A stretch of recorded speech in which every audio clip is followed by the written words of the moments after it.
What's good, everybody, and welcome to Body Bag Podcast. I'm Chris Thomas, and with me, as always, Broke Writer Dave. How we doing, everybody? I think our guest today is now in the running for most individual interviews we've had now. I think it's between him and Christopher Frost. Yeah.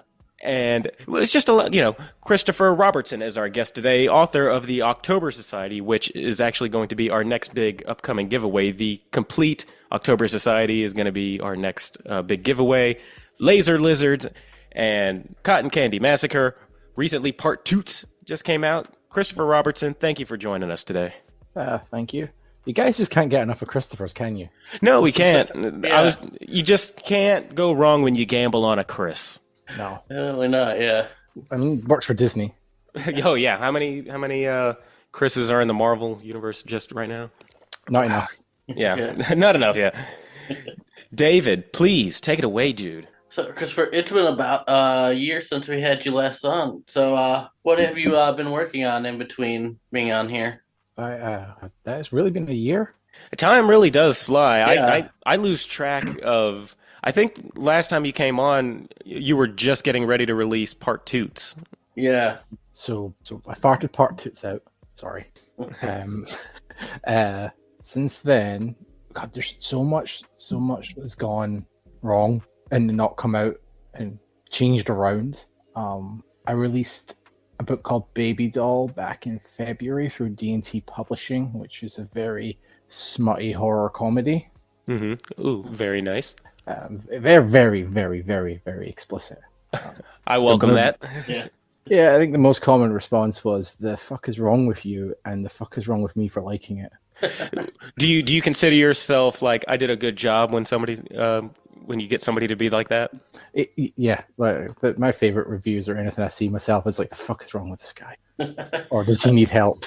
Hey, that's the point of entertainers. You got to push the boundaries. That's what makes art fun. Check his hard drive's another one I've had a few times. Check his hard drive. Check his browser history. Yeah. Oh, I'm in so much shit. My browser history I just will type. I'm not going to say the stuff I'm typing into it because I'm pretty sure if I'm get looked into one day, they're going to be like, "Well, all the signs were there." We knew it was just a matter of time before he snapped. So Plus, some of it contains spoilers.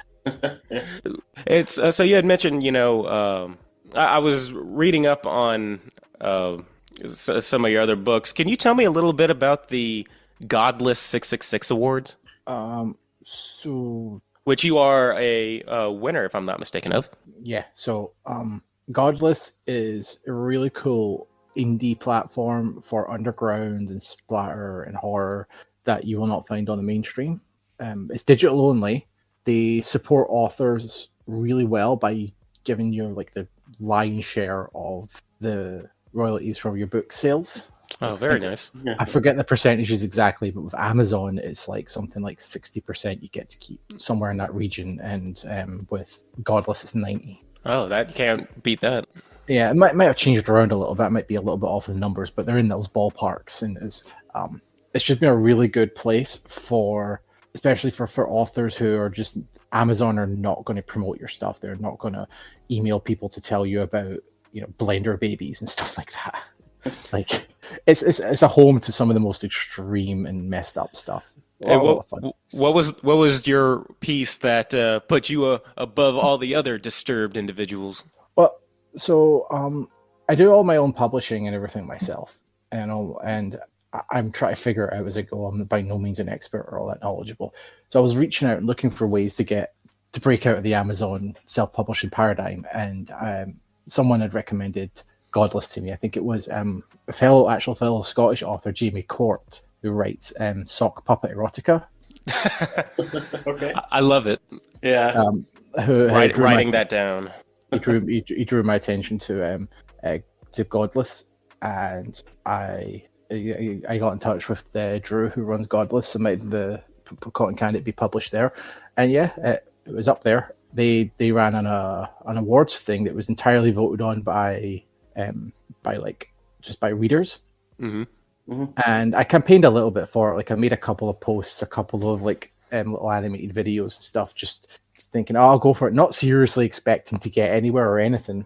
And then I get like an email through like a little bit before it telling me not only had I won the best novel, like the gold, like the top one, it was by a considerable margin. Wow, To that the must have point been where a huge ego boost. Yeah. well, to the point where he said he had to look into it personally to make sure it was legitimate.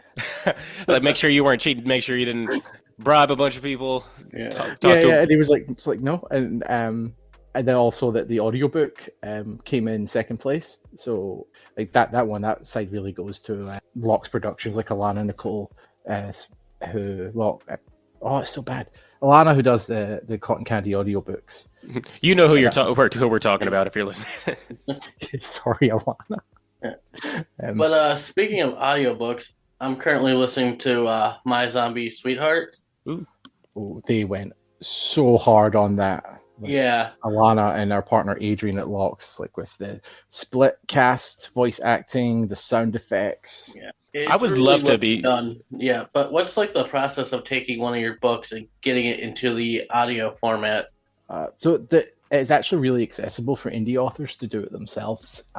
You through a website called ACX, which is another part of one of Amazon's many tentacles. You can post auditions for narrators for your audiobooks, and they have various different pricing strategies. So you can go like a full royalty split, where you and the audio producer keep like split the royalties 50-50 between you. If you want to kind of attract, higher profile narrators that and then again might make your book more visible and stuff like that, they tend to want like either a royalty share plus, where it's like it's 50-50, but they also want a fee. Yeah. Mm-hmm. And then there's just if you've got the financial options, you could just outright pay the narrator, then you get to keep all royalties going forward. Do you have really any say, or do you pick your narrator, or?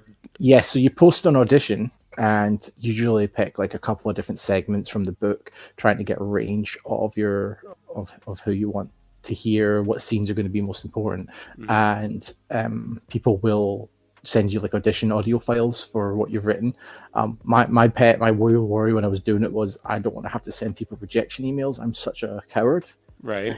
When it comes to this I would hate. Like, that's why I hate doing like any kind of constructive criticism, because I'm like, I'm sorry, I don't want you thinking that I'm crapping on you. No, it's. Yeah. Well, fortunately, once you click send an offer on someone, it just automatically sent a standard like rejection offer to everyone else, and I didn't have to do it. And I was like, oh god, I can walk away and like pretend I didn't just upset a bunch of people.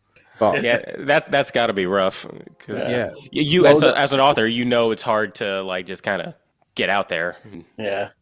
There was like the situation with the audiobook. You've got control, and you've got to like try and make the right decision for yourself.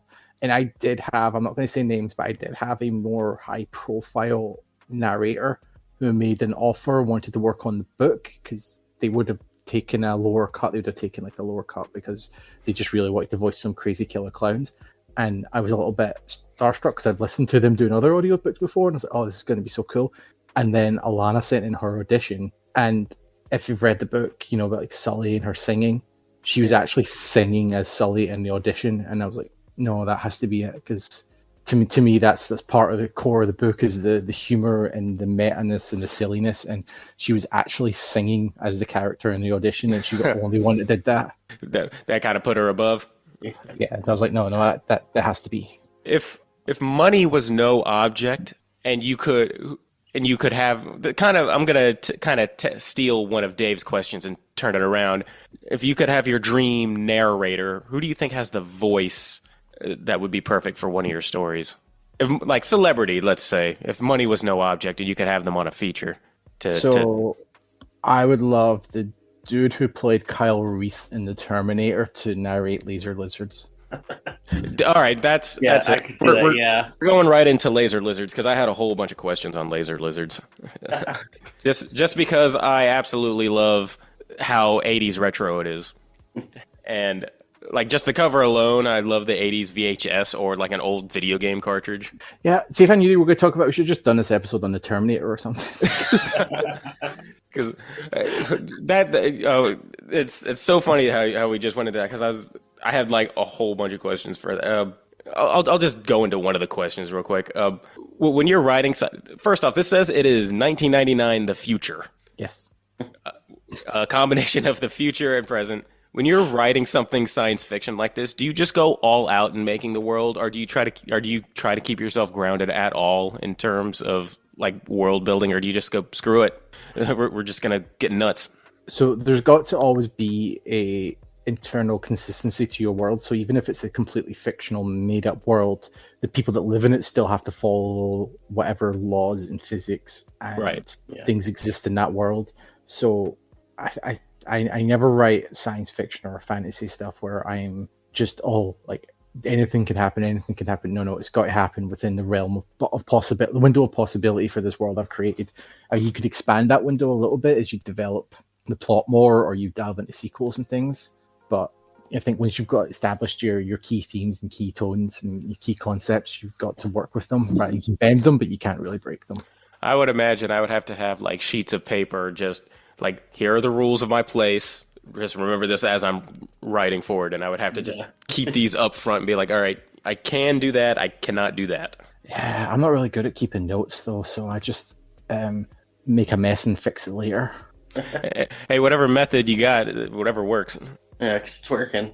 Yeah, like the Cotton Candy books, for instance, the character Stacy wasn't even in the book to begin with. She popped in as I started writing, and then I'd come up with like a way to turn her back from being a clown. So I thought, well, they're turned into clowns by corrupt cotton candy. So what breaks down what works what's the antithesis of sugar. And I was like, for this in my day job, I was actually doing training to work with people with diabetes at the time. I went, well, insulin, that makes sense to me. No, it makes no fucking sense at all. There's no scientific logic behind it, but it's consistent and makes sense in that world. Yeah, so long as it makes sense in that world, that's all that matters. And now it's become like a core component of the series, because the second book, is all about trying to turn someone who's turned into a clown back to human, and like the insulin shot in that book is like a very precious silver bullet because it's the only one they've got on hand. So you only got one shot at this. Yeah. I will say that Cotton Candy Massacre and Part 2 are probably, when we do the giveaways and we like announce like our guests on the show, the Cotton Candy Massacre is probably one of the more popular. Like, people like it when we announce that we're giving away Cotton Candy Massacre. You came out with Part 2. Is there any more for this world? Is there going to be? Yeah, Part 3. Yeah. Yeah, so part 3 was teased at the very end of Part 2 with a cliffhanger post-credit type scene. And oddly enough, it's almost a year since Part 2 came out. So I'll be posting a little bit of a thank you on that day to thank everyone who's helped make the series such a success. But a couple of days after that, just keep watching because there'll be a couple of announcements coming. But Okay. for most readers of the second book that will seen that there is the Cotton Candy Massacre Part treats. I think I posted about it earlier on in the year with just a cryptic number 3 spelled out from candy corn. That's cool. Yeah. And, I like little teaser things like that. But yeah, so the candy corn ties into the Halloween setting and quite a lot of the plot. Okay. All right, cool. Dave, you said that you're currently listening to. Yeah. Like I said, I started listening to My Zombie Sweetheart on Audible. What other of your works do you have on there to listeners should look for? So it's just those two at the moment. The Part 2's audio is actually finished, and I just need to finish going through to approve every little edit and chapter, upload the artwork, and then that's straight off to be the approval process, which hopefully won't take too long. So Part 2's audio will be hopefully early August. Okay. Cool. I'll have to look out for that. Then I'm not sure what Locks Productions want to do next. I think we might do Sewer Sharks as priority, kind of, because I already have music for it, and I like to have music in my audiobooks. And I was going to bring that up. You recently released Sewer Sharks. Can you tell us a little bit more about what this book is about? Oh, it's my shittiest book yet. Oh, excellent. Yeah. That means it's going to be a #1 bestseller. Yeah. It's lovingly referred to during production as graboid hemorrhoids. Oh, I love that. Yeah. We love we love the Tremors reference here. Yeah. Yeah, it is, or sharecroppers. It's inspired by early 2000s B movie CGI schlock, but taken a little bit seriously, like the way the initial Sharknado was kind of, it was a parody, but it wasn't like delving into the realms of just sheer silliness. Yeah. And kind of inspired by a lot of like early 2000s cinema. There's like references to the Kevin Smith movies and a couple of other like Spring Breakers movies like that. Okay, yeah. Get peppered in. It's the story of a real sleazy little Floridian town called Skids Bay, where a marine biologist working at the aquarium trying to preserve an extremely rare species of shark thinks that the only way to make sure that they ensure their survival is to do a little bit of illegal underground genetic modification. It turns them into hyper violent, aggressive mutant. And of course they get out. I love, Dave, I love me a good creature feature. Yeah. And now all you need now is to get Michael Bain to narrate it, and then you got your Kyle Reese, and then the whole thing will be complete. And the whole thing is just like a wacky Tarantino-esque idea, like cast of weirdos and strangers that ultimately cross paths and all come together in this story about 3 mutant killer sharks on the loose in the sewers. You obviously are inspired by a lot of nostalgia, and it seems in your. We already talked about Terminator and like old Kevin Smith movies. Do you put like hidden like 80s nostalgic Easter eggs in your stories too? Yeah, when I write something in a set time period, I try to absorb myself in the time period a little bit. So I'll like listening to music, watching like commercial reels on YouTube and stuff, just to get like the right feel of the time and the right little aesthetics. The book I'm writing, I just finished writing actually last week. It's another 90s set slasher, and I had a character in it who does Taibo. And oh god, when my partner was reading it, she was like, "That's such a blast." She remembers doing the tapes herself. Yeah, they made us do Taibo in middle school as part of physical education. Yeah, I remember that. I hated it. And then my swim coach made us do Taibo in like the off season, stay in shape. Oh, I hate it. It was just. I was like, can't we just play basketball or something, please? Yeah, there's other ways to stay in shape, not this. And I like to do stuff where I don't really mark the passage of time myself by like dates on a calendar and whatever. It's usually what movie came out or what movie or what video game or something. So a lot of the time I have characters who I like place it on a time period and place in time by what video games they're playing or looking forward to, or what movies they're playing at the cinema and things like that. Like in like the Virgin Night, my first book I wrote that was set in the 90s, there's a point where a character stops to catch their breath between 2 posters on the wall, and one of them's Deep Impact. So like it tells you when and where it takes place. That must be fun to just kind of go through and add those little things and then just sit back and go, well, I think I am officially all 90s. Yeah. And then sometimes you make a dumbass mistake and you leave something that shouldn't be there.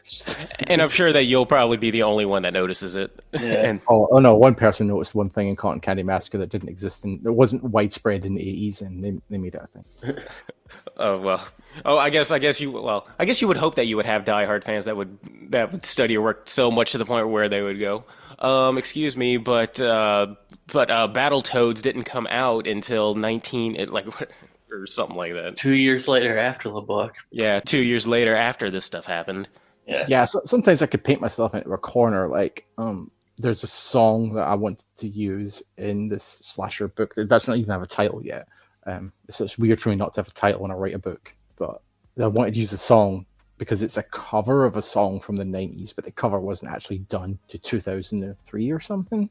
Yeah. So I'm like, fuck. I love I figured out a way to make it work. I love the idea of you writing like explicit stuff, and the person reading, the only thing that disturbs them is the fact that you got that detail wrong. Yeah. On Dave. But also, with all the books you put out, you also found time to write a short story that is going to be in The Doors of Darkness Trick or Treat 2, I believe. Doors of Darkness 2 Trick or Treat, yeah. I don't really do a lot of short stories anymore. I don't really have the skill for it, because everything I write tends to go on and on and on and on. Like famously, like I was saying to my partner when I was writing Cotton Candy Massacre, I'm pretty sure this will be about as length of Zombie Sweetheart. It's not going to be that long. It's probably a novella, and it's 30,000 words, and I'm not quite at the part where I want to let the chaos happen yet. Like I still want to keep building up. Want to make people wait a little bit longer. Just a few more pages. Yeah. I'm the length of an average book and we're still not at the horror elements yet, the carnage yet. And I'm like, yeah, now it's time. Yeah. Well, how long does it have to be for it to be before it goes from short story to I just might as well make this into a book? Yeah. So there's different publishers and different publications and different genres will have different rules. Yeah. But typically, a lot of, especially in the indie sphere, with short story collections, they tend to cap out about 5,000 words for a short story. Okay. Some of the other short stories I've had published are way longer than that. Like the one I had published in a book called The Sacrament was actually technically a novelette length, but they just let it in anyway. Just give it to him. Yeah. I mean, it's good. Yeah. Yeah, I have expected to get asked to cut a lot of content from it to trim it down, but they didn't. Nice of them. Yeah, but what's like the process of like submitting a short story for anthology? So they're different depending on publishers. And I don't do it that often, but I would say that Terracore Publishing, Caleb, the guy that runs that publishes the Doors of Darkness books, that was like one of the smoothest I've ever like seen for like how professional it is. It's done by a Google form. You fill in your details and you link the Google file of your document. So there's like no stuff getting like lost in email and lost in inboxes. Yeah. Which is a great way to do things. That whole thing's been very meticulously organized. Like I don't know how much he would be okay with me saying about how the inner workings of it, but when it's an anthology that takes place in the same street and there's 24 different stories in it, he's got a really robust system for allowing like people and other writers to reference each other and keep track of what is and isn't. I mean, there likely will be inconsistencies, but that's because, whenever someone's telling a story as well, it's their point of view, it's their story they're telling. Yeah. Their interpretation of the world could be a little bit different from their neighbor. I do like stories where you get the same thing told from different perspectives. Yeah, so like I worked with, there's a couple of the other authors in that story, and we like left notes for each other for just how to reference things. So like my story in that anthology centers around a young guy, probably 18, 19, called Parker, who is very ill, and he lives in his basement of his mother's house. He just plays like classic point and click type adventure games all night long, like late 80s. Mm-hmm. Yeah. And as part of the setup for it, in the backstory before my story begins, his mother and father had a very disharmonious breakup. And I believe one of the other authors asked if, because his story takes place the year before mine, he included comments about the parents of that house always fighting, and their neighbor always fighting and screaming matches in the middle of the night. So this is a little way to sort of like blend the stories into the same world. Oh, that's pretty awesome. I can't wait to check that one out. Yeah, I think it was rare that I do a short story, but when I saw this call for it and I had a really, really solid idea that I wanted to do, it was actually a rejected October Society idea because it ended up being far too adult for October Society. Well, I'm glad I found a home somewhere.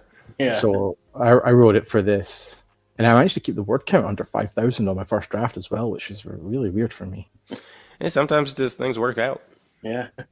Usually my trick for keeping my word count down is if I write in first person. So if I Laser Lizards is my shortest story because it isn't told entirely from the perspective of one character. Yeah. Like if I was writing that like I write my other books, then I would have every other character's perspective, and it would be a 60,000 word novel. Well, I only got like maybe one general question left before we delve into Perfect Blue. So, Dave, do you have anything like?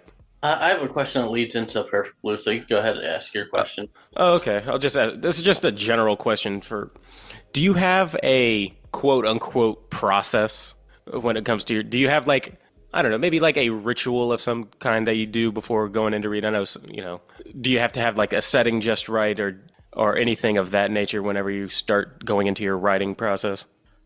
So when I've got an idea for a book, so I'll have like a couple of ideas that are floating around in the back of my head, but they're not quite ready to come out yet, or they're not quite ready to demand attention. One good example is from the day I started writing like Zombie Sweetheart, I wanted to write a story about killer insects. Yeah. And it's been bubbling a little bit. I didn't quite know what I would do with it, where to do with it. Then I wrote Sewer Sharks, and I thought, well, I'm doing this like mid 2000s era, and I hate that the mid 2000s are now nostalgic. But there we go. Yeah, I didn't need to know that. I didn't need to be reminded about that. Yeah. Oh, I could do the horrible thing and tell you that we're now further away from Back to the Future than Back to the Future was from 1950s. Yeah, I read that, and you can also like those, assholes who say like, "Oh, you were born in the late 1900s." Yeah. Thanks for that. Yeah. So the idea will percolate in the back of my head, and then once I finished Sewer Sharks, I was like, one of the characters in Sewer Sharks, for instance, is a young shark nerd intern called Callie. She is hands down the cutest character I've ever written. I don't think I've had as much fun writing someone as goofy, silly, and funny as her. Just a little bit of inside information. Pretty much all her accident-prone moments were inspired by and directly stolen from my own partner, Casey, who is incredibly accident-prone, and she's going to be so mortified right now. Because it's going to make it even harder when you have to kill her off. Yes. Yeah. Well, the thing is, Casey said she won't be listening to this episode because she's not actually seen Perfect Blue yet, and she wants to watch it before. So we're going to watch it like next month. Oh, okay. So, she's going to listen to this later. So this is kind of like a great little Easter egg grenade. Surprise! Come back to bite me on the ass later. Oh, and yeah, by the way, dolphins are better than sharks. That will really get her annoyed. Oh well, I mean that's just a fact, though. Yeah, and piranha are even better. Like, come on. Yeah, I mean we're just talking facts here on the show. Yeah. She's gonna kill us all. She has to find me first. Yeah. No, she's really good at that. Don't worry. It's gonna be like Taken. I'm gonna open up the door and you're like, I told you I'd find you. Oh no, Casey, I love these. Don't murder me in my sleep. We'll know when we read the headlines in a couple of weeks. You won't find my body. It'll be lost in all her stuffies. She's got like a life-size Gengar that's bigger than me. Weirdly enough, I'm sure that you'll respect it. That's why she's my partner. They'll never find the body.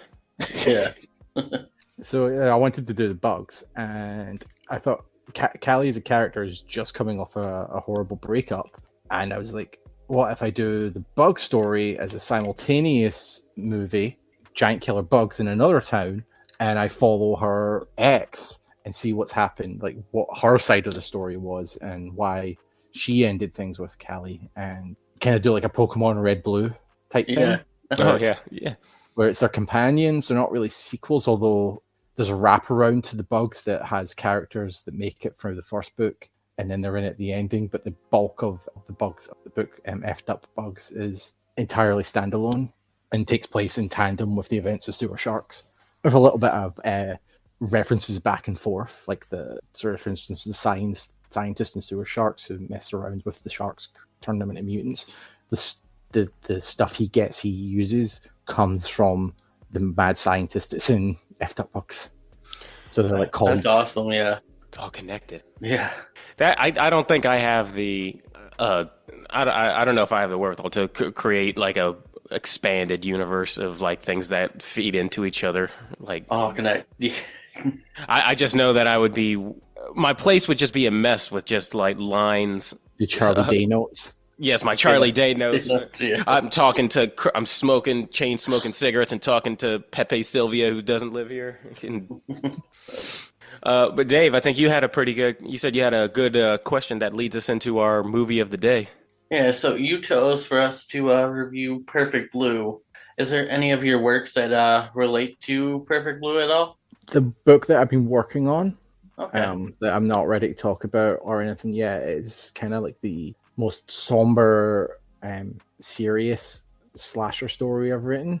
Mm-hmm. I don't think there's much humor in it. I think I'm sure people will find some humor because I don't know if I can stop myself, but as the tone of it is far more. For instance, my first 90s book, Virgin Night, the key song to that was "The Kids Aren't All Right" by The Offspring. Yeah. Key song to this one is "Melancholy and the Infinite Sadness." Oh, cool. That's cool. Yeah, that makes sense, especially while watching Perfect. Which, thank you for recommending this one. Now, I have to ask, did you recommend this to me sometime before? Because I saw this movie randomly like a year and some change ago as part of just I was just doing random Instagram movie reviews, and this one was just a randomly one of them. I might have. I kind of felt really bad because last time I was on, I inflicted popcorn on you, and it made it onto your which like bad movie deserves a remake thing, and I was like, I've given them one of their. So I'll give you a good one this time. So next Popcorn time isn't awful. I mean, all bets are off. It's not an awful movie, but it could be so much better than it I was. love the setting of Popcorn. It's Yeah. one of my favorite like horror movie settings. An old movie theater where everybody's like having fun watching old B movie kind of movies. That's right up my alley. There was one, and there was a Giallo inspired one fairly recently that I cannot remember the title of. I think I had it on my Instagram. I'll look it up at some point and remind you guys of it. That is a slasher set in a movie theater where people are killed off while they're watching the movie. Say that one more time. So there was a slasher movie that is, I think it's Italian, or at least like Italian Giallo inspired, that is about people that are killed off in a movie theater while they're watching the film. Arrow Video released it over here. I'm just trying to remember its name. I'll probably blurt it out randomly later on. Out of curiosity, have you seen a movie called All About Evil? Describe it because it sounds familiar. It was a movie I tried to get Dave into because it was popcorn-esque, where this girl inherits an old rundown movie theater, and then she kills people while recording it, kind of like Peeping Making Tom, snuff films. Yeah. making snuff films, and it gets shown on the screen, but people think it's just a indie movie. So she starts killing people, recording it, and displaying it on the movie theater. People just think it's just like this indie movie that she's putting on, but it's actually her killing people. No, but I think I should. All right. Well, Dave didn't like it, but I don't know. Maybe you might, since we're on the subject of movies. Yeah. And This one's called The Last Matinee. the last matinee. Last Matinee. I don't Matinee. Sounds so familiar. Again, there's probably only like a handful of like movies that like take place in the movie theater, so I just like that in general. Yeah, like Demons is the gold standard. But we're not talking about that, damn it. We're talking about Perfect Blue. Are we? Are we? I'm a Perfect Blue / whatever the hell. Yeah. Well, that fits in with the themes of Perfect Blue perfectly because Yeah. it's a film that constantly blurs the line between what is actually real and what isn't, what's staged and what's fake. I'm glad that I got it a second viewing because I remember watching it the first time, and I think that I don't know. There's still parts of me that that whenever I review things, probably like try to think, well, I have to be critical about certain things, but I don't know. I might have said it was a little slow the first time I watched it, but I'm glad I watched it a second time because it is. I think I like it a lot better on the second viewing. Yeah, I felt like it had a really good build up. Like you said, it's a kind of slow, but it's not too slow where it takes you out of the movie. Yeah, it's there's a pivotal scene about exactly halfway. It's like meticulously halfway through the film. Like if you were to be watching the timing, that in particular kill scene is the exact middle of the movie, and it's when everything tips. When we go from just paranoia and psychological drama to outright slasher horror. Yeah. Well, for people, since we're just kind of talking vaguely about the movie, if you have never seen Perfect Blue, just a quick synopsis is that it's Japanese pop idol is moving into more serious acting business, and she begins getting stalked. She begins having hallucinations, and she quickly just spirals into like paranoia and hallucinations and whatnot. And I didn't know, apparently, being a pop idol in Japan doesn't pay nearly as much as I thought, I guess. Because I think one of the beginning lines was like, yeah, it makes sense that she's going into acting. Pop idol, it's not like pop idols make that much money or anything. I was like, really? Yeah, I think we confuse the Japanese like pop idol with like a Western pop star, like someone like Taylor Swift or something. Yeah. But I think There's it's like also, this is, 97? Mm-hmm. And now with how big J-pop and K-pop are in the Western world, Oh, yeah. we assume now they're making, pretty good chunk of change. I was thinking that just had to be a Western thing because when I heard pop idol, I was thinking, or if we're gonna go retro, I was thinking like Britney Spears or something like that. Yeah, I was like, I think really? even for the 90s, you would have had big bands that were breakout stars and internationally recognized, but the idol scene was a little bit different. Yeah. Like you would see stores that were just selling just like pictures of the idols and their CDs and stuff. There'd be hundreds of them active at any one time.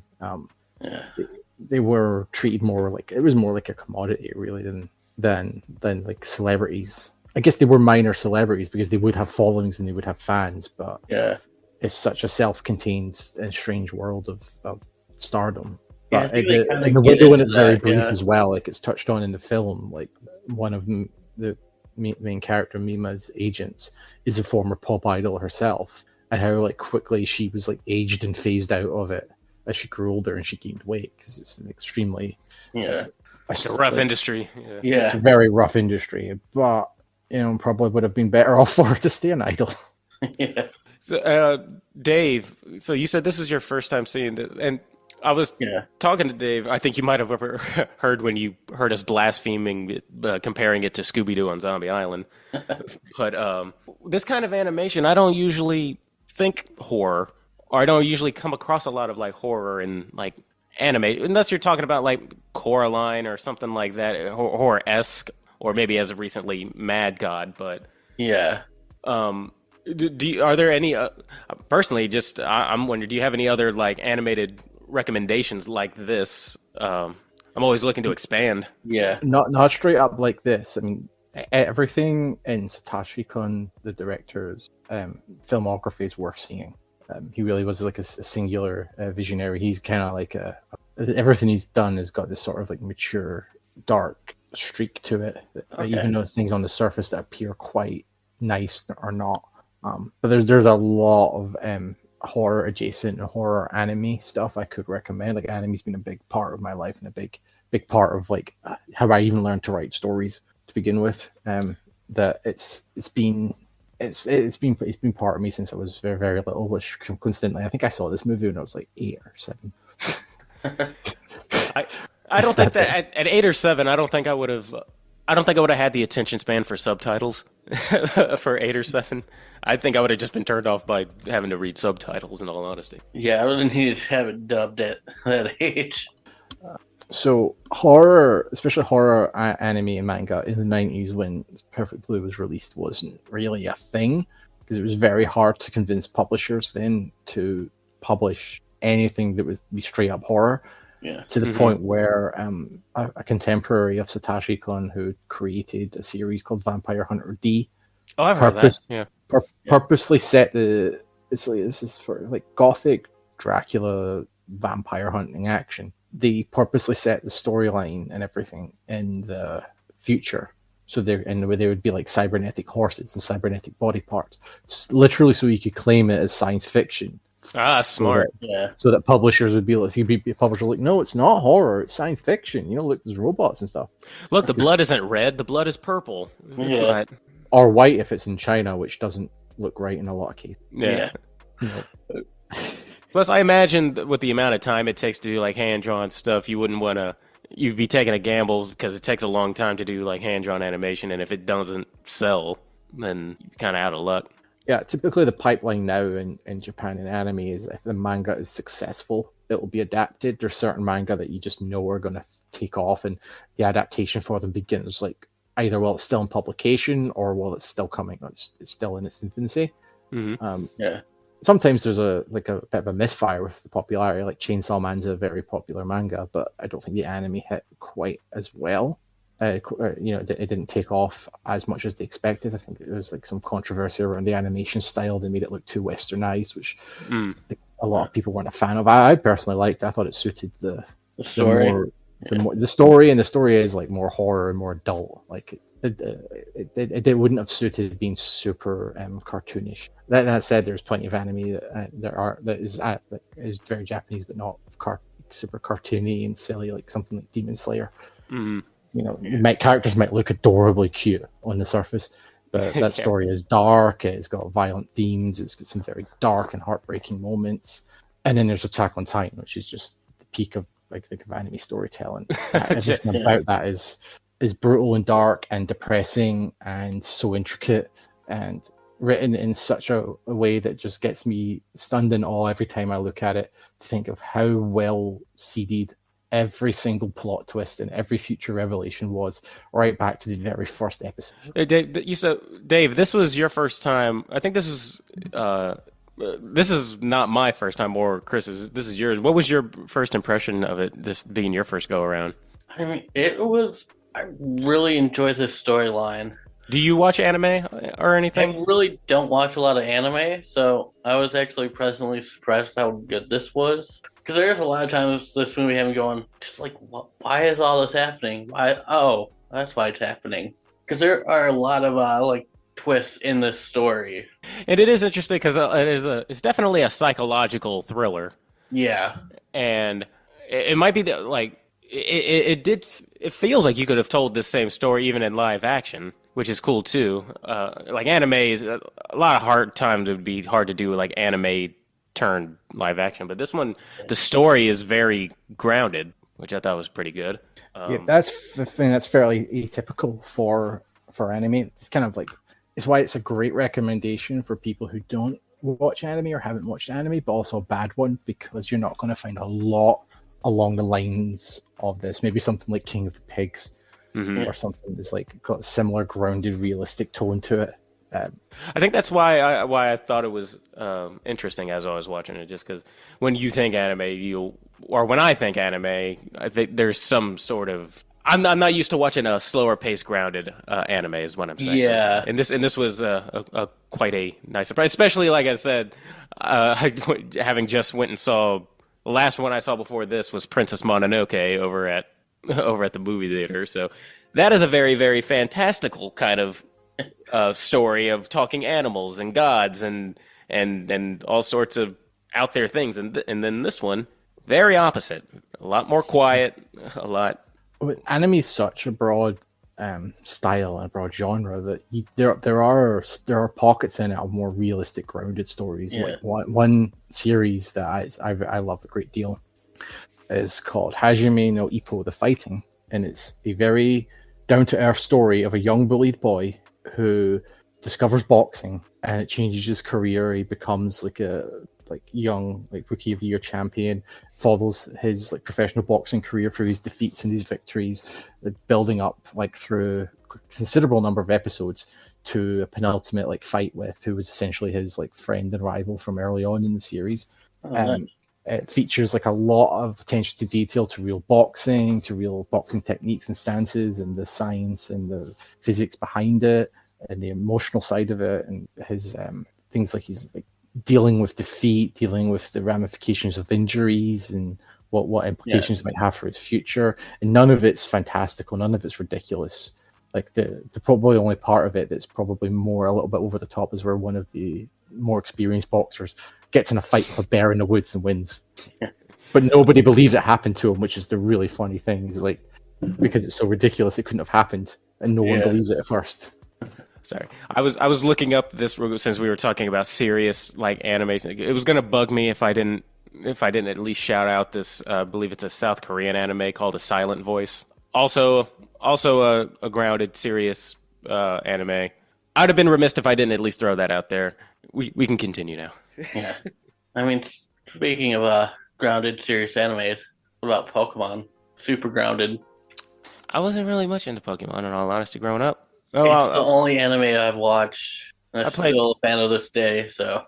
I don't know. You can't. There's something to be said for a show that puts you through 20 years worth of story to finally get to the satisfying conclusion you wanted from the very beginning. Yeah. Like that's one. Anime is often such a long form storytelling genre that when you get to the big epic moments, they have such weight to them because you've been waiting years and years and years. Yeah. I also remember starting to watch One Piece as a kid, and I hear that's still going. It is. It's nearing its end, though. Yeah. That'll be a day. For me, I was introduced to more adult anime before I was introduced to the more like accessible stuff. Yeah, you were watching this at 8 years old. Oh, I watched way worse than Perfect Blue at 8 years old. Oh, I'm sure.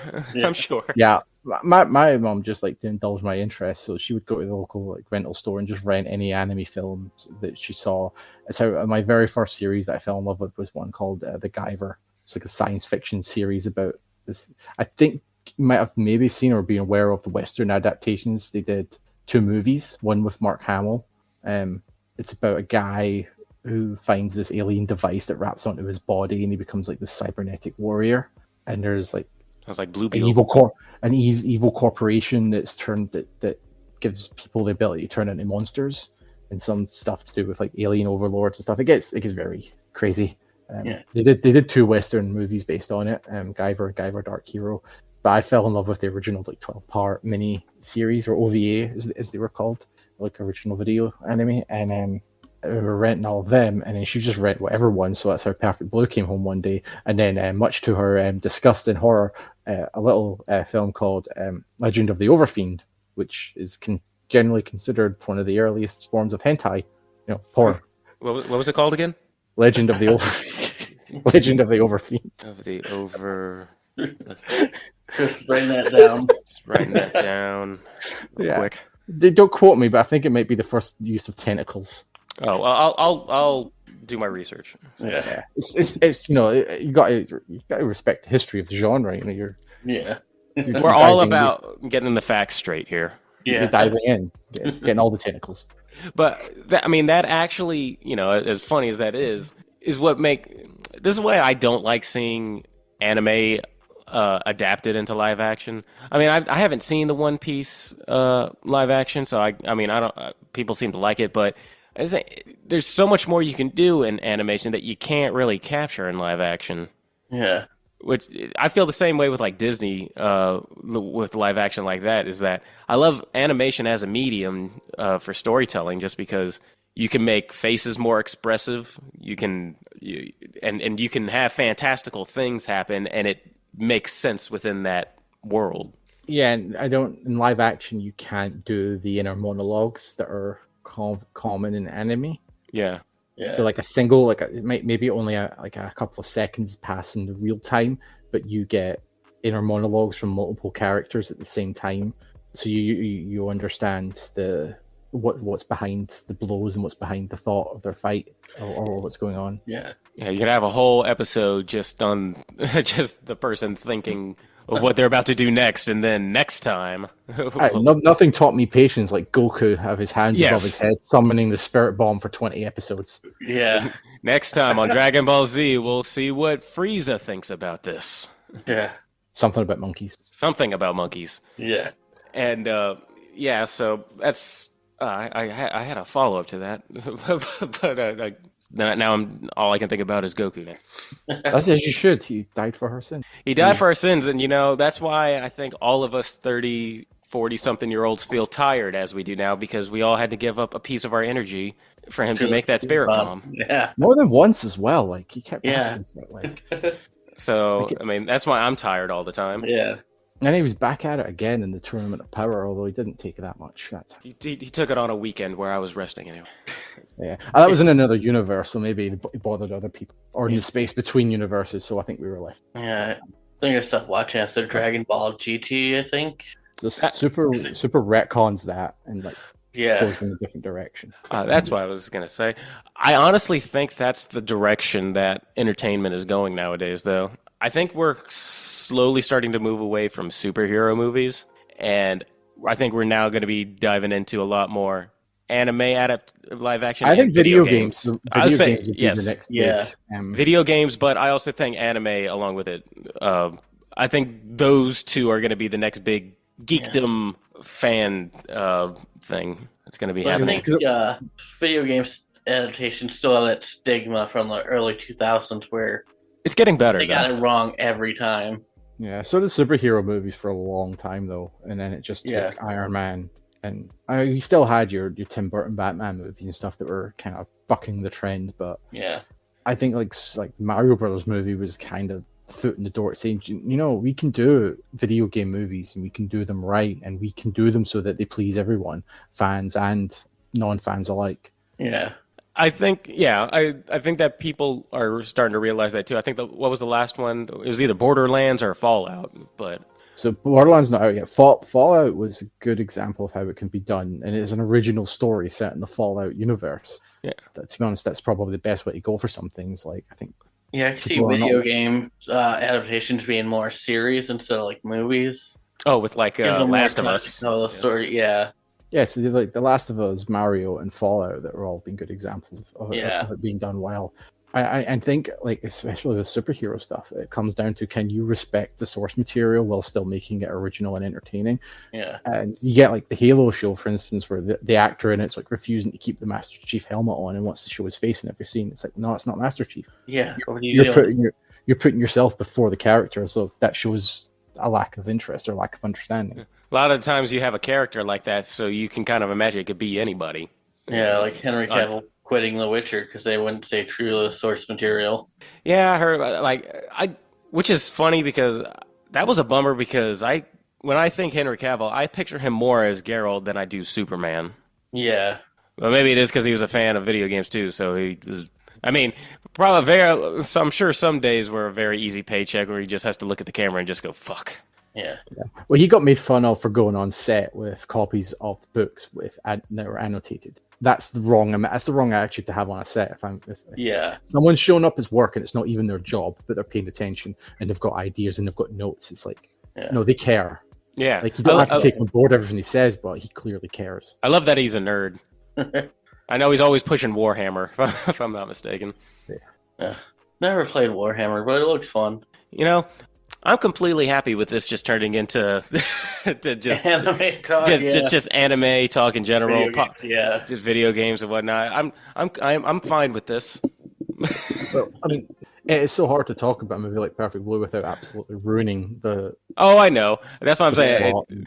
That's why at one point I said I tried to bring it back to Perfect Blue, but then it's just a natural thing. It's why this thing is fun. We did the same thing with Tag back in the day when we had Tag. We start off talking about Alien. And then we just went all over science fiction. But yeah, I mean, Perfect Blue is a great movie. If you guys are listening, let's just go check it out. It's available on Shudder here in the U.S. for free. Yeah, it's on. Yeah, it's free on Shudder. Yeah, it's sadly not streaming anywhere in the UK. Like you can't even buy it on a digital platform. Well, how's your partner going to watch it then? Because I'm going to have to bring it to her. Oh, so we'll dedicate this episode to them. Just so we made a whole non-spoilery episode just because we want this all to be a surprise. Yeah. And I did all my goddamn research on it as well. Like I've got so many notes here. I'll just read them out so it's like I think we did a job. Right. Okay. Like I love the scene where she's learning how to use a computer because up till that point you kind of forget that it takes place in '97. Yeah. And you're just like, wait, what? It's very reminiscent of trying to teach your parents back then. I'm currently watching it right now, and she's using a landline, which is taking me back. So, as Rebecca we were saying earlier, though, it's like it is like a really realistic portrayal, but of an animated world. Mm-hmm. Yeah, and that itself is kind of like represents the split between fantasy and reality that just runs through the whole film. Yeah. Like what begins as completely realistic is something that like completely fractures, and like by the time she's starting to think, am I crazy? We're starting to think, are we crazy or are we what are we watching? And they mess with you all the time with constantly faking out what you're seeing. Like you think you're watching a scene of her regular life and no, it's a shot from the TV show she's on. Yeah, like she'd get like her getting sexually assaulted in the club. I was like, wait, did I miss something? And then they're like, cut. I was like, oh. Yeah. And then you're like, oh, like that's not that. But then you're like, oh, that's even worse because she's there all day, and like even the guy that's filming the scene's being polite to her, but he said, I'm sorry. Yeah. It's like that would be me. Yeah, like I'm sorry. Are you okay? You okay? Yeah, I was thinking like that alone would probably kind of mess somebody up just mentally. If I was like, I went home and I had to do this, this rape scene, all day. I had strangers tugging at my breasts and all this business, and even if it's fake, I could, And it's really around that time where we start to see the complete break in her mental flame. Like she starts to see the other version of herself, the one that stayed with Cham, like her pop group. It's hard to do We've done a couple other psychological thrillers. I think Jacob's Ladder was the last one we posted when we did our verses, and it's psychological horror's got to be kind of hard because you have to insert a sense of like nonsense, but still have it make sense within the story itself. You know what I mean? Like you have to you would have to put these nonsensical reactions, but not come off as just like I'm just throwing things out there just to throw things out there, just to be confusing. So there is a visual trick to the film that tells you how much of what's going on is real and how much of it's hallucinatory, and it's to do with the amount of red on the screen at that time and place. Oh, did you notice that, or did you have to or did you read up on it? I think I noticed it originally when I was because I've watched this film as a kid, and I did like stuff on it when I was like a film student. Oh, and so I was talking about it, writing like essays and stuff on it back then, like psychological horror. And And just the bit that made that kind of obvious to me, or like stood out to me, is during the like sort of finale conflict scene where she's running and the railings on either side of her are red, because the railings wouldn't normally be red unless it's a video game and they're telling you where to go. Yeah. Yeah. And it's kind of like, oh, like it's like kind of like she's running a path between like this, all this craziness is going on. There's one other scene earlier where someone talks to her after she's had like a something. I don't want to say what it is, but something's happened, and the lighting on the wall is very, very red. And then when she starts to calm down, the lighting is more subdued. That's probably really good. I love when you watch a movie and then you notice something like that, and then you go, you make yourself feel like I am one smart motherfucker. Like I bet nobody else saw that. Well, I think you go through phases as like a film watcher or like a film appreciator or whatever term you want to use. Because when I was younger, I was all about the deeper meaning and the themes and understanding and interpreting things. And then sort of like maybe late 20s onwards, I was more no, there's like merit to be had from this popcorn blockbuster thing. No, there's important themes. And now I'm like, hey, big shark, go bite. Yes, awesome. big shark make big mess. Yeah, love it. Yeah, like I think I just stopped caring. I still like that feeling though, when it comes naturally, and it's like you just go, oh. Yeah, but I also enjoy just being able to turn my mind off for a little bit and just enjoy fun nonsense for a while. But while it's still on a subject, a slightly different anime, something like Attack on Titan has that constant thing where it's constantly pulling the wool over your eyes, and there's revelations that make you realize, why the hell didn't I question that earlier? Yeah. Like, all right, maybe I need to get into it. It was all there in plain sight. There's a great meme for Attack on Titan that says, first season, I know where this is going. The next 3 seasons, lol, no, I fucking don't. I know nothing. All right, that's on my list. There's so many good animes out there that I keep saying is going to be on my list that I Attack on Titan is one of them. Yeah, and that's because it's contained. You've got the entire thing is done. You're not waiting for any more content. As a Demon Slayer fan, I'm like, so they're going to do 3 movies for the Infinity Castle storyline. So that's 3 more years of waiting, and then it'll be a year after that before the thing ends with the Sunrise storyline, and it's like, okay, so I've got to make it through to 2028, I guess. Yeah. Sometimes I consider subscribing to, was it Crunchyroll? Is the anime service out here? Yeah, I've got that here. You'll get a lot on there. It's good. I will say that a lot of what's popular in anime, especially things like Crunchyroll, they kind of like give the impression of what most people would expect from anime: the silliness, the goofiness, the fan service, the over-the-top action, screaming, the shouting. Where there's a lot of anime that's like something like Cowboy Bebop, I guess, still going back to the 90s. There are shows or dark like sci-fi shows like Neon Genesis or Elfen Lied, Ghost in the Shell. Yeah, like I keep going back to the 90s type stuff. Go for it, man. And then you've got like, there is a new adaptation of Junji Ito's Uzumaki, like an animated one in production. Mm-hmm. Junji Ito's stuff's famously very difficult to make live action or film. Like Netflix tried it with an animated series that I think they tried, but you can't really capture the sheer insanity of Junji Ito's artwork in live action or animation. Yeah, I'm curious to see how this Uzumaki adaptation is going to be. Because there's been a live action Uzumaki film that was good in its own right, but it's not the manga that it's based on. And random question. We know my thoughts of anime to live action. Is there anything that is a regular movie that you think would have been better told as an anime or animation? Well, we can see that happening at the moment, because the Suicide Squad has been made into an anime. Really? Yeah. So Suicide Squad Iseki. And Isekai is a genre of anime where people I haven't seen world get put into an anime world. So in this case, the actual Suicide Squad get whatever happens to them, and they wake up in an anime world where suddenly they've now got like their powers are now anime-ified. I think they made Clayface like a badass in that show. Yeah, so okay, that's not actually anywhere I can watch over here, but I'd want to see it. I really want to see it. It looks fun. They've been doing that a couple of times. They did that with They did a Batman Joker anime thing too, where there was like in the old samurai era, Yeah. and Batman was like had like samurai armor or something like The that. Batman Ninja. Yeah. Yeah. That was weird because it was like different animators Hmm. doing different things, and it changed around a lot. I thought it I looked can- pretty cool. Yeah, Yeah. I feel Well, I feel like there is another attempt at that happening, like yeah. another Batman anime.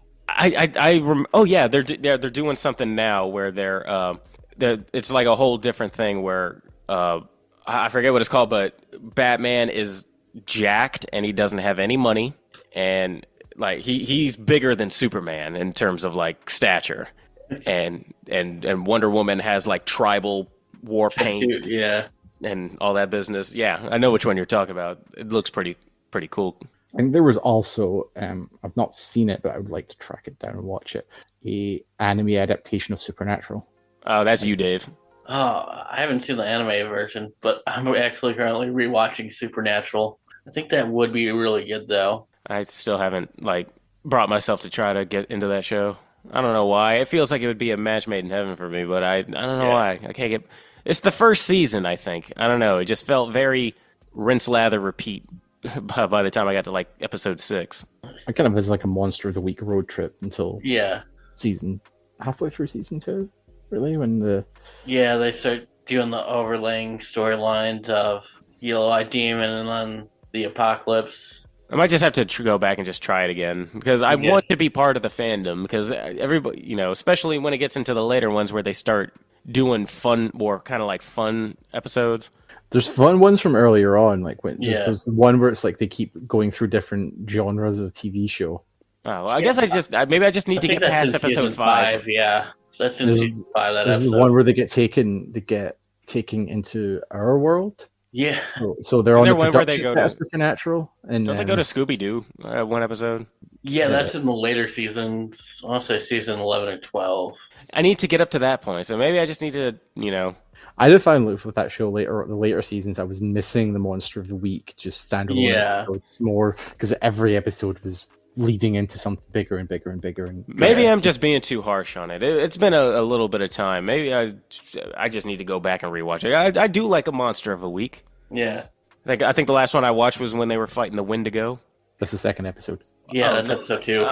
Or no, it was either that or there was some kind of bugs or worms under the ground. It was like episode 3 or 4. I didn't get very yeah. far, so I guess I can't really say it all felt the same. If I only if I only watched 3 episodes and it feels all the same.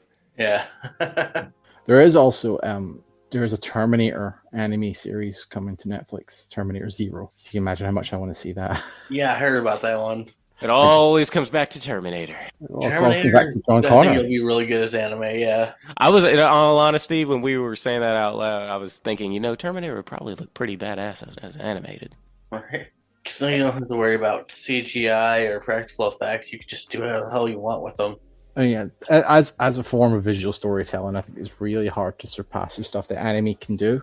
I mean, it's something that I think has probably had a huge effect on the way I like to tell stories because I don't often explain. I show. Like I'm on the scale of tell versus show as a writer. I'm like 90 to 95% show Yeah, rather than tell. And a lot of the ways I do that is just through little visual cues and stuff like that, or like I like rather than like just talking about how a person's mental state is and telling you all the things that's been going through them, stuff like that. I'll just have the way their room is a certain way, or talk, or like have them not change clothes for a couple of days or something like that to indicate that they're in a sort of depressive loop. yeah, I like attention to detail like that, like where you don't have to. When you show and don't tell, you pretty much just tell your audience, like, I don't have to hold your hand. You guys can, yeah. you guys can put 2 and 2 together. It's also like like in things like Perfect Blue, like one of the really good examples of just the visual storytelling is the stuff with the fish tank. Oh yeah. So after Mima's scene in the nightclub, the staged rape scene, she comes back and has a moment where she finally breaks down. She's crying, and then like her fish are dead. Yeah. Mm-hmm. We had already seen that she's forgetting to feed her fish. Yeah. But then there's a moment where the fish are fine. After when she recovers, I might be mixing scenes up at this point, but if you really pay attention, you'll notice that there's less and less fish in her fish tank over time, Yeah. and that has a payoff at the end with the Mima's room scene. Yeah. Yeah, that's one that told me. I was like, oh, she's not where she thinks she is. It's an unreliable narrator.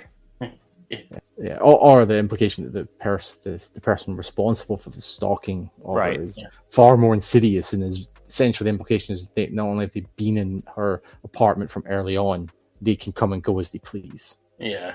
And they have been coming and going as they please since early on. Yeah, I like it. I like things where it's like, is this legitimate or is she just being crazy? Like, Yeah. or is there some legitimacy to her?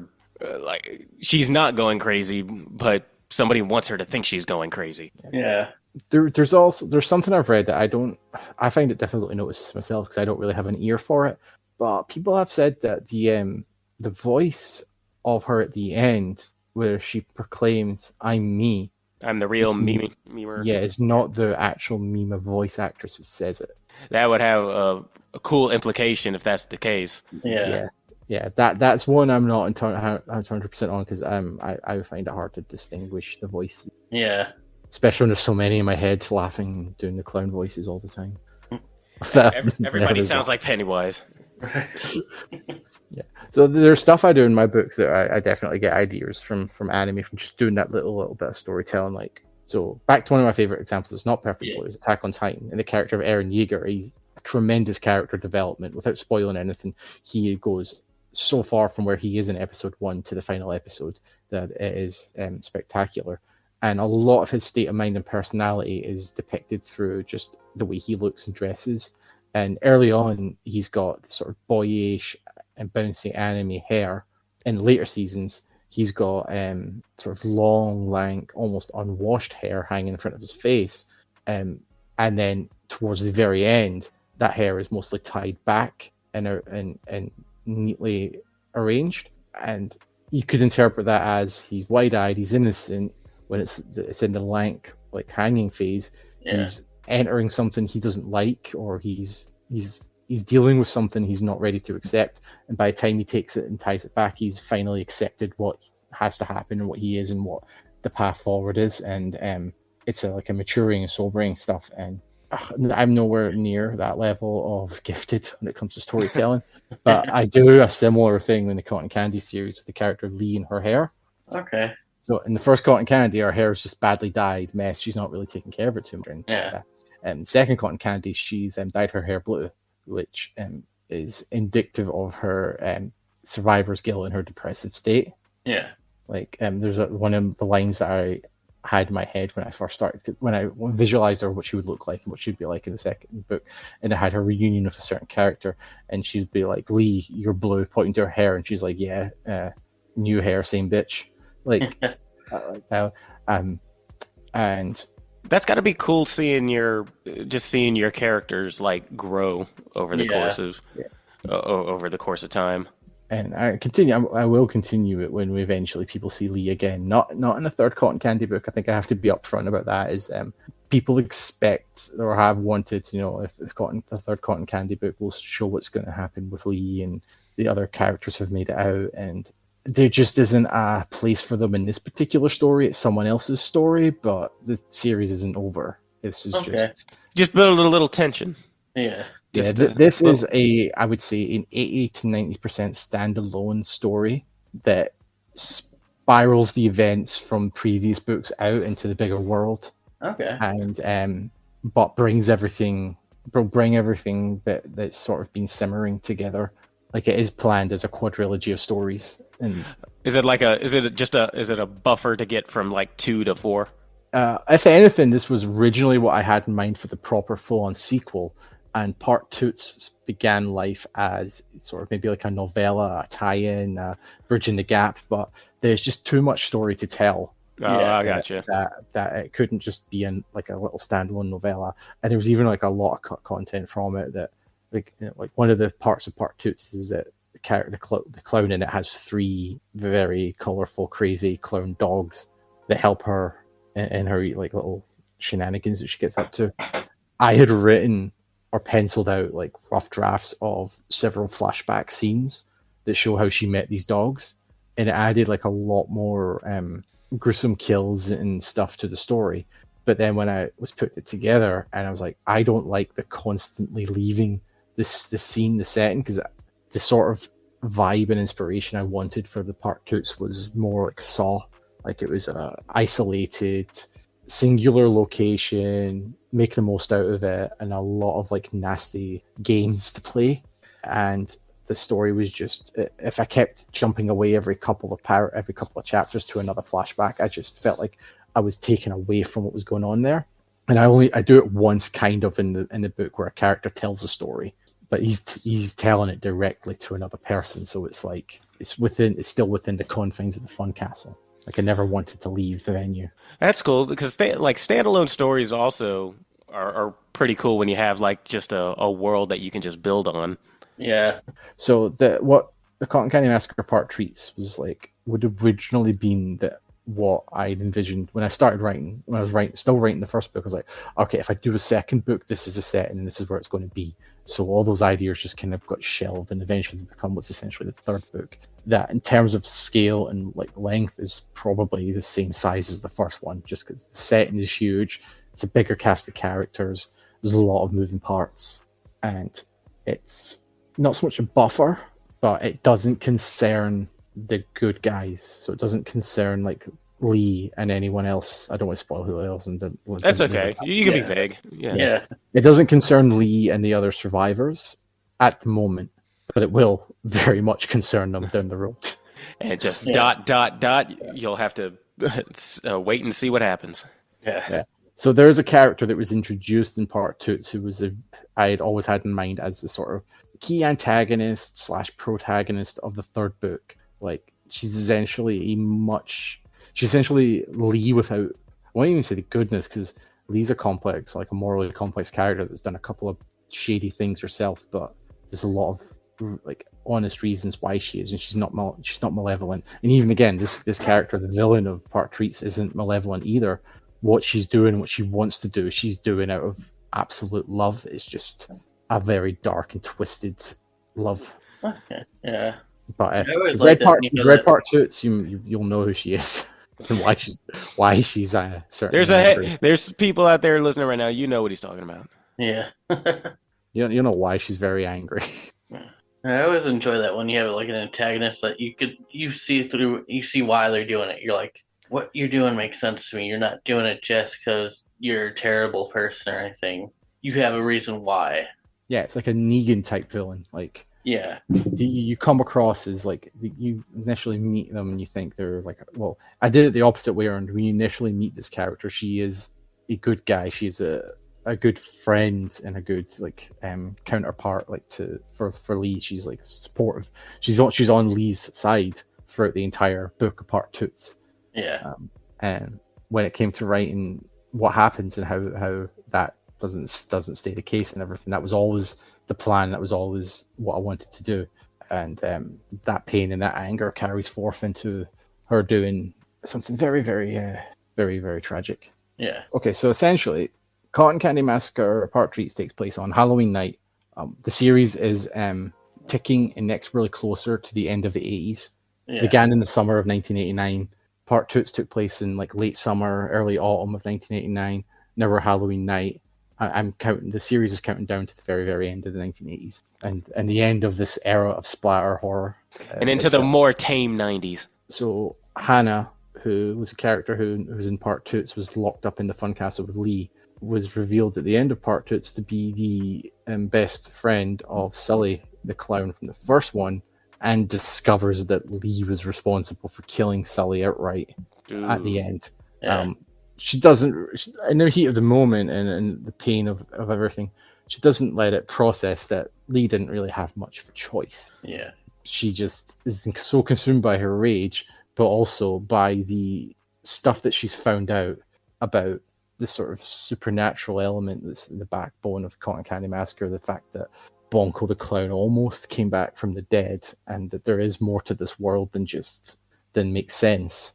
She believes she has a way to see her friend again if she can manifest as much chaos and as much suffering and as much blood spilled as the Bonkins Bonanza incident.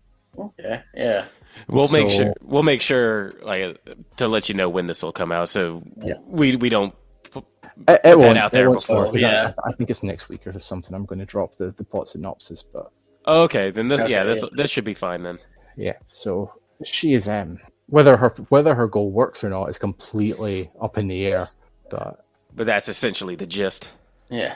essentially just and hot off the events of the Cotton Candy Massacre, the Hardstack family, who Ruth was the the ringleader, the person that reopened Balkan Dancer, her family are desperately trying to cover up the black eye that she's caused to their legacy by throwing and sponsoring a massive Halloween festival free of charge. Everyone come, everyone have a good time. All on us. Talk about how great and awesome we are. Don't talk about my crazy aunt and the killer clowns. Yeah.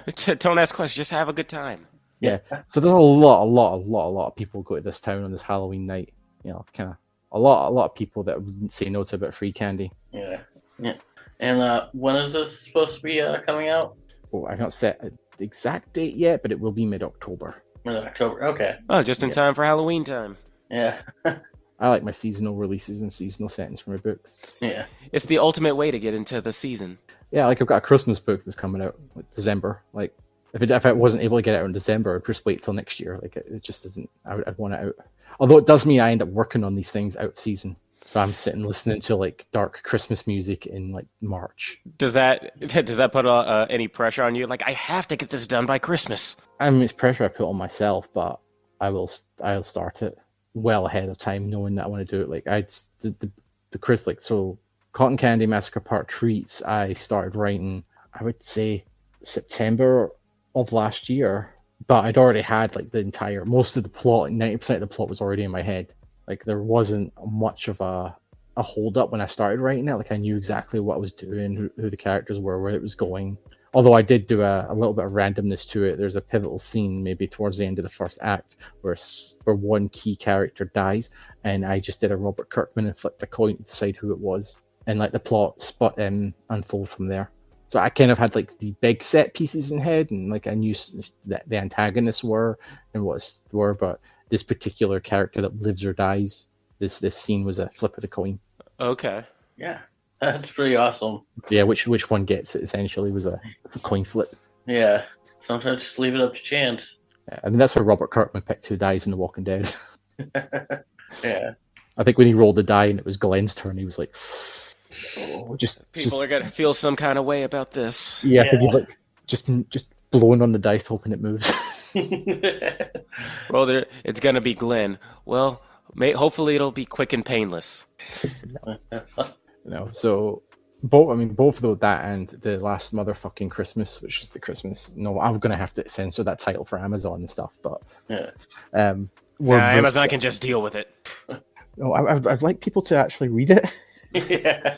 No, just stand by it for better or worse. So I think I'd started writing the last motherfucking Christmas. It's actually one of the first books I started writing. It was a really weird thing. Like when I wrote after I wrote Zombie Sweetheart, I went through like a really painful breakup and like an end of like a very like a 17-year relationship. And I was a little bit of therapy. I was writing because it was right at Christmas as well. So I was writing like a story, like an 80s inspired action story of a guy who like loses the person he loves on Christmas Eve. And it goes through. Initially, the plan was to like write a chapter every month, and it would be like a year in the life of him trying to figure this out and stuff. But peppered in with like crazy 80s action set pieces. The final book's not quite that. The final book ends up changing the idea and doing it. It takes place in the lead up to Christmas. And when I started writing it, I think I started writing it properly, like redrafting it, and again late December, early January this year. But it was like kind of like March when I was doing the final like edits and tweaks on it and getting everything right. And it's just like sitting listening to Christmas music to get in the mood in March was weird. I can imagine. You said that was that came on the heels of a breakup. Is that what you said? Yeah, I would like a way of dealing with it. I'd be too tempted to like put my like exit there and just like, and then they lost their job, and then just put like all my frustrations out on that character. I mean, and then their house burned down. Then their house burned down, and then they got fired. Yeah, I kind of did a little bit. Like it's not, the characters in it aren't like me and my X from that time. And she But- knew she deserved it. But the concept so essentially the last motherfucking Christmas is a story of a guy called Joel who is about to propose to the woman he's been in love with for like the last 2 years, and she gets a strange call while they're at this snowy cabin in the woods, and she just walks out, ditches him as if nothing ever happened. He's then quickly attacked by a bunch of masked men who tie him up, knock him out, and he wakes up in a bathtub with his chest ripped open and his heart gone. That's a problem. Yeah. It's also a problem. He's up and he's walking around and he's still alive. Yeah. He stumbles out of the bedroom to find Santa Claus sitting smoking a cigar, who proclaims that even though he's from the North Pole, this is the coldest shit he's ever seen. And he's going to grant Joel a bona fide Christmas miracle. Said if he can get his heart back by the dawn on Christmas Day, then he'll put it back in his chest and he'll be right as new and everything else. But Santa, can't you just give me a heart?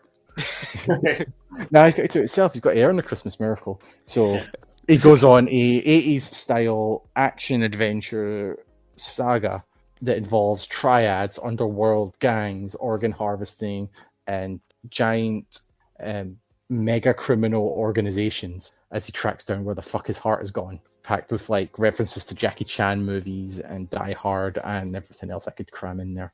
That sounds like it's gonna be an awesome book. Thanks, Santa. Truly a Christmas miracle. You weren't the one who had to bloody your hands. Yeah. I wish says Santa doesn't get his hands bloody later on in the book. Oh, well, that would have just been my thought at the time. I would be like, well, Santa, do I really need a heart? I seem to be doing okay with it being ripped out. Yeah. Oh, well, he does try that, and he's told, no, you'll drop dead on Christmas Day if you don't have it. Like, I couldn't, my Christmas magic only works up until Christmas Day, then you're fucked. I love it. I mean, Santa, who's making these arbitrary rules? The author. Yeah, there is a reason for it. There is an inward reason for it. I know. I'm just playing. There's a lot going on that's like not surface. That it does become very surface level, because it's like everything in it's Christmas themed. Like all the characters' names are bad Christmas puns. There's an elite military organization called the Candy Cane Corps. Santa's personal army. Well, they're not Santa's army. He doesn't quite have one anymore. There's been a coup in There's been a coup in the North Pole. I just like Santa. Has this happened before? Do you make this deal a lot? Like you have rules and everything. How often do you come across people who have their hearts ripped open? Yeah. I've been around a long time, my boy. I've seen it all. Yeah. He was bored, really. I had a similar story that at one point I was working on that kind of had a similar thing. Like, well, why is that? I was bored. I mean, I'm just like, who made these rules? Me, but I mean, I'm bored. I'll make whatever rules I want. Yeah. It's not a clever book. It's more commando than anything else. It sounds like. Have you guys ever seen Scrooged? Yes. No. It sounds like the television promo they were trying to do of the Yes. Santa that was guns a-blazing, and his wife was ride or die too. Yeah. That movie that the main character was trying to push onto the studio. That's the movie it's making me think of. Yeah. I mean, this Santa would be played by Dolph Lundgren. Oh, of course. Yeah. Only the best.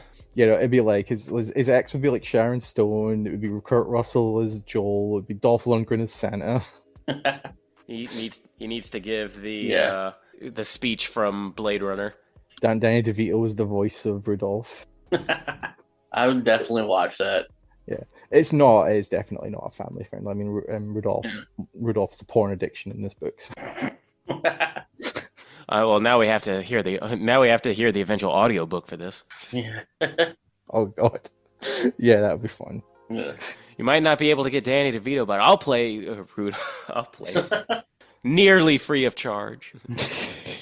You know, I'm glad that we just kind of went into when it starts happening like organically, where it's like we talked about Perfect Blue, but then we talked about stuff like regarding Perfect Blue, but in other mediums, and then a little bit back to Perfect Blue, and a little more about anime. Yeah, I think off the title of this episode, not not about Perfect Blue or something, or we'll just make some meta statement about how well Perfect Blue is such a I'll just strange title. I'll piece just title. that blends reality and fiction, and you don't quite know what you're listening to or watching to. And we tried to replicate that experience. Just like the movie, we tended to jump around a lot. Yeah. I'll just Somewhat Perfect Blue. I'll just call it. Oh yeah, Perfect Blue is here too. Yeah.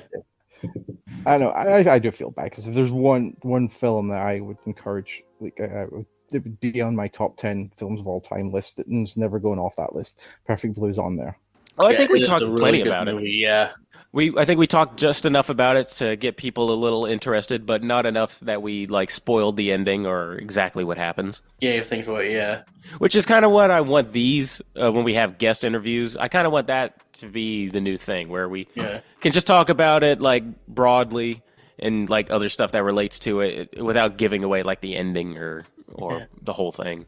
It was just the one thing about it that really does maybe to take away as a final thought on it is that for a movie that was made in 1996, I think 96, 97, yeah. It completely nails this concept of parasocial relationships that are so prevalent now. Like, if you take like for instance ideas of like streamers or influencers who try and change up their style or their personality or what they're doing, and they're just met with such like vitriol from the people who claim to love them.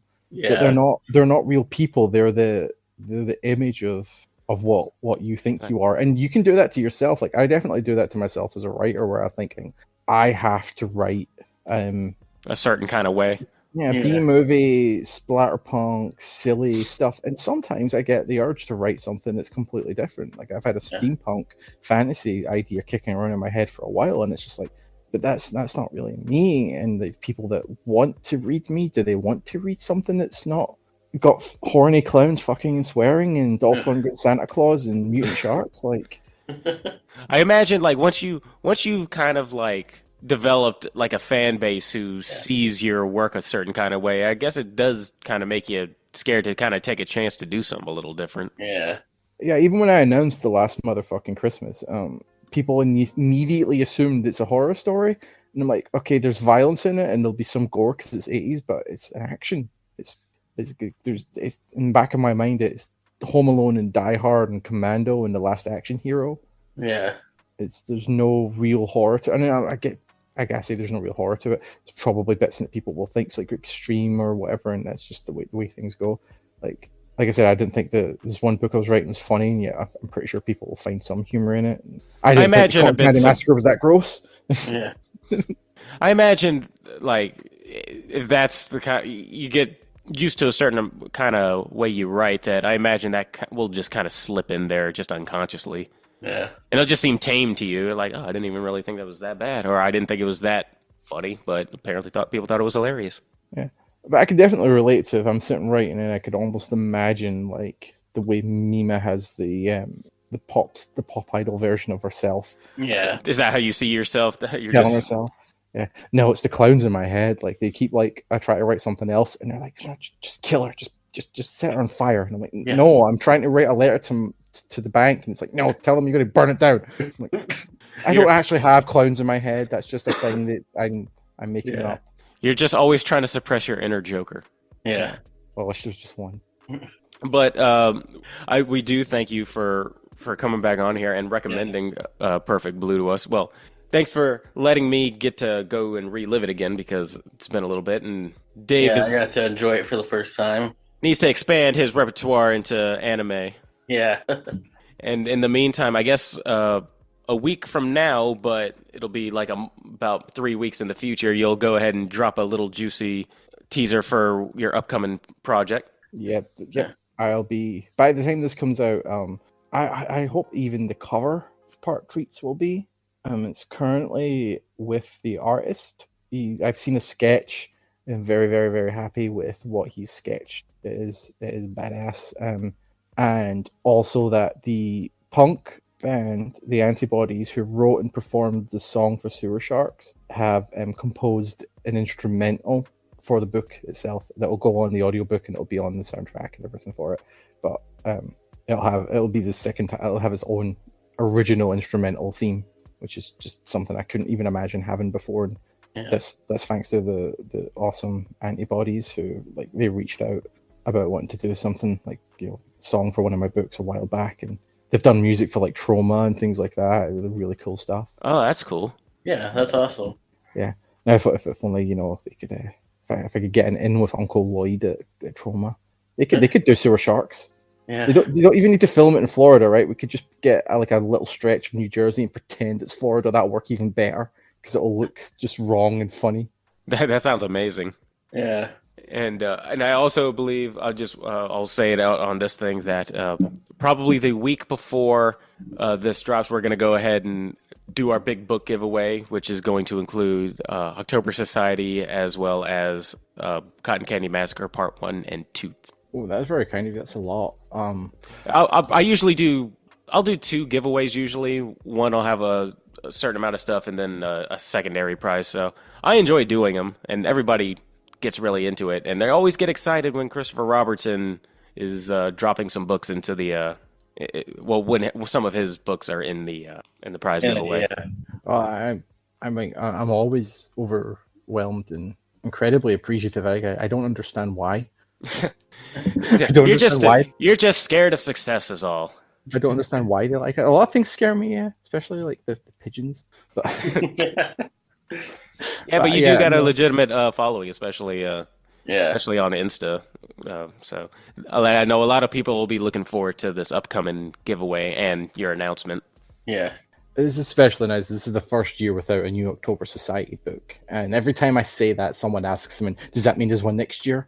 And I'm like, I think I wrapped that series up in such a way that I would be afraid to touch it again, lest I spoil the magic and spoil everything that it built to.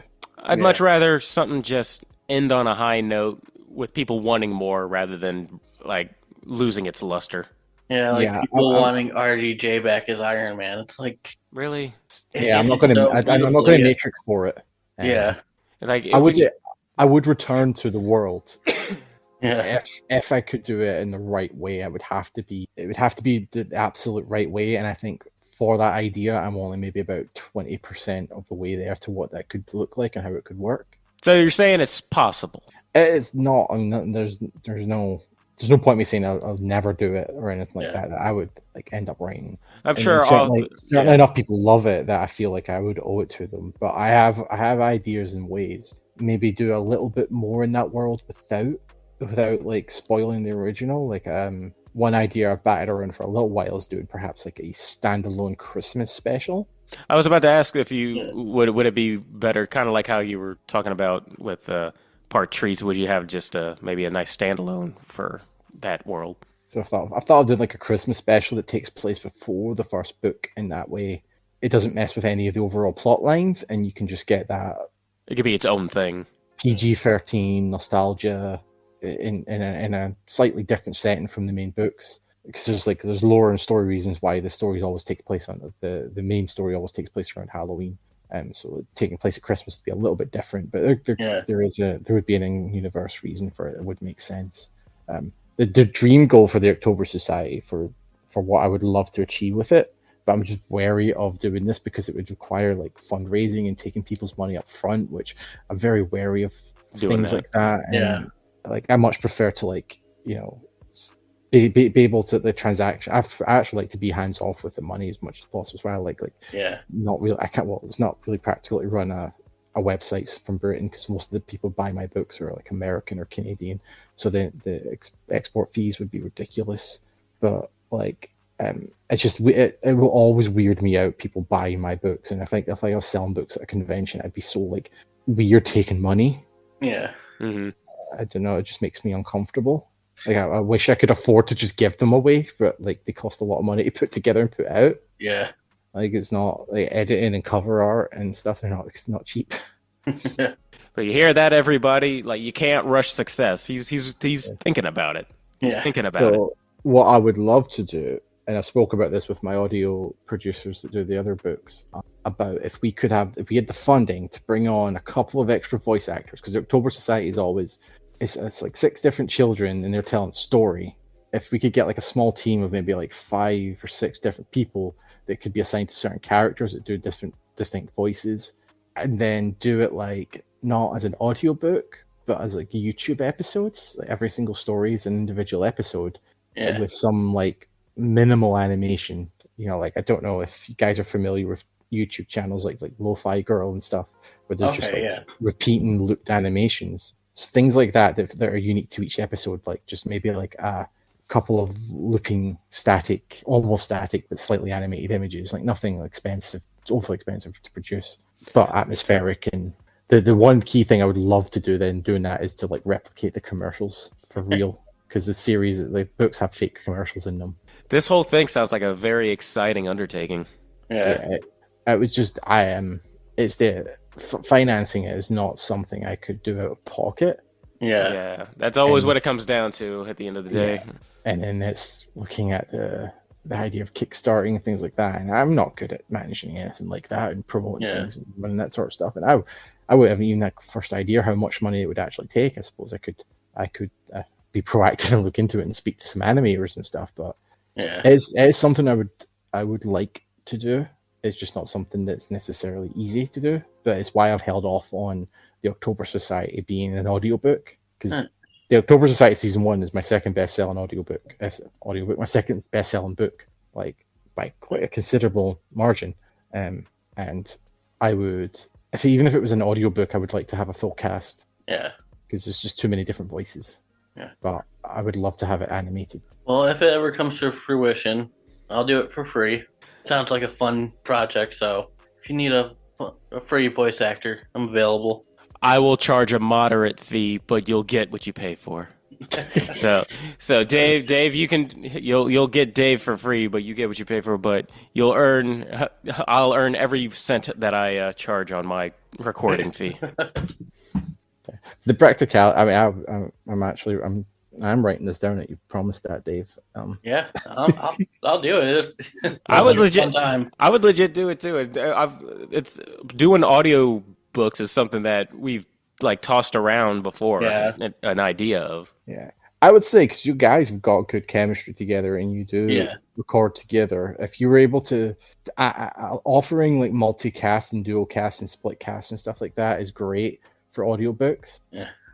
Some books work really well. Like just off the top of my head, you two guys could probably do really well in the field of dark romance and smut.